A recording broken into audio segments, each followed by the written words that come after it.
Hello student, welcome once again. बच्चों, इस video में हम लोग क्वेश्चन नंबर 6 सॉल्व करेंगे एक्सरसाइज 10.1 का। ये एकदम सिंपल सा क्वेश्चन है। यहाँ पर अब हमको ट्रायंगल से रिलेटेड क्वेश्चन दिए गए हैं। जैसे 1 से 5 तक आपने सॉल्व किया था तो वो मैक्सिमम रेक्टेंगल से रिलेटेड क्वेश्चन थे। अब ये हमारा ट्रायंगल से रिलेटेड है।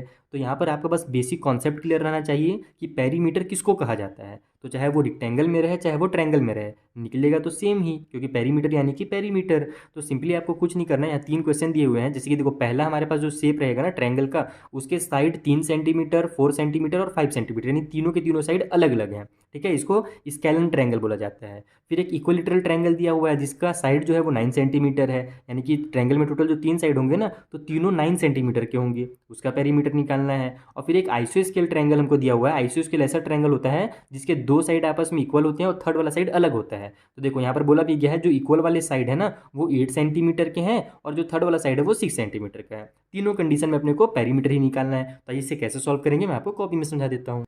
तो देखो, यहाँ पर मैंने इसके डायग्राम बना लिए हैं, फिगर बना लिए हैं, ताकि आपको देख करके अच्छे से समझ में आ जाए। पहला वाला जो ट्रायंगल है उसके तीनों साइड अलग अलग दिए गए थे। एक 3 सेंटीमीटर बोला था, दूसरा वाला 4 सेंटीमीटर और तीसरा जो साइड था वो 5 सेंटीमीटर बोला था। तो हम जानते हैं क्या है, पेरीमीटर क्या होता है। यहाँ से लेकर के यहाँ तक और फिर यहाँ से यहाँ तक और फिर यहाँ से यहाँ तक जो टोटल जो साइड की लेंथ होती है उसको ही हम लोग पेरीमीटर कहते हैं। तो हम लोग इन चारों को, सॉरी तीनों को अगर आपस में ऐड करेंगे तो उसका पेरीमीटर मिल जाएगा। तो सिंपली आपको यहाँ पर पेरीमीटर लिखना है। ठीक है, पेरीमीटर ऑफ ट्रायंगल भी चाहो तो लिख सकते हो, मैं शॉर्टकट में पेरीमीटर कर रहा हूँ। और इक्वल करके तीनों को बस ऐड कर दो।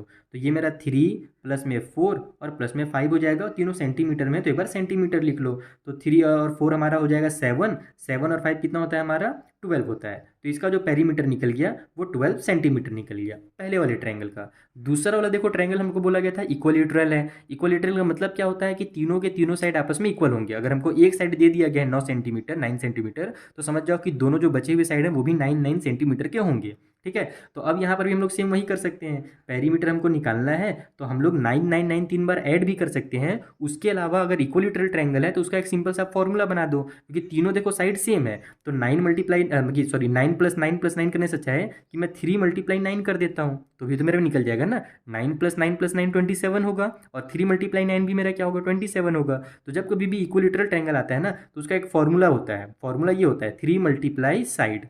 ठीक है, वही साइड यानी कि 9 और उसका 3 से हम लोग मल्टीप्लाई कर देते हैं, क्योंकि जो साइड है वो 3 बार आ रहा है सेम टू सेम। तो फिर इसके बाद आप वही करोगे, 3 की जगह 3 लिख दो, साइड की जगह में 9 सेंटीमीटर कर दो, तो 9 3 जा 27 सेंटीमीटर हो जाएगा। इस तरीके से आपको इक्वलेटरल वाला निकालना है। बाकी आप अगर सिंपली प्लस करके भी निकालोगे तो मैं तो गलत नहीं करूंगा, बाकी आपको हो सकता है आपके टीचर जो है वो गलत कर दें।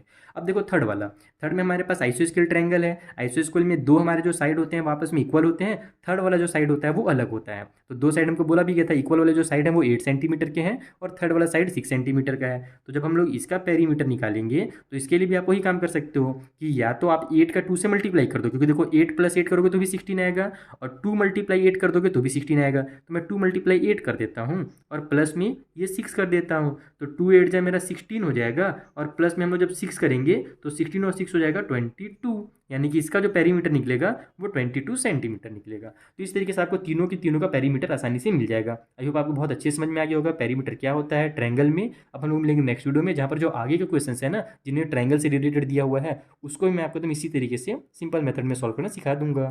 Thank you for watching.